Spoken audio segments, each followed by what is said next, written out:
Villa Serena. La protesta dei familiari degli ospiti della casa di riposo è un sasso gettato nello stagno.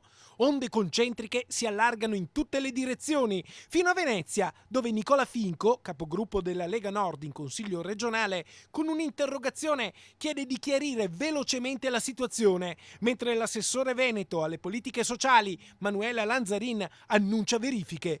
Oggi entra in scena anche l'Unione Consumatori. È diritto di chi paga una retta, diritto dei parenti di conoscere tutti gli aspetti di come vivono i loro cari, ma soprattutto che tipo di servizio dà la struttura. Dopo che Rete Veneta ha rilanciato la lettera di denuncia dei presunti disagi per gli anziani ricoverati, si è scatenato un effetto domino. Alcuni familiari degli ospiti della casa di riposo ci hanno contattato direttamente e noi correttamente, come nostra abitudine, abbiamo sentito il presidente dell'istituto che ci ha assicurato che i disagi sarebbero stati legati ai lavori terminati il 1° gennaio. Eppure chi ha firmato la segnalazione avvertiva che se i problemi fossero continuati avrebbe inviato la missiva alla stampa e alla TV, per cui se la lettera ci è arrivata significa che chi l'ha mandata è convinto che i presunti disagi stiano continuando.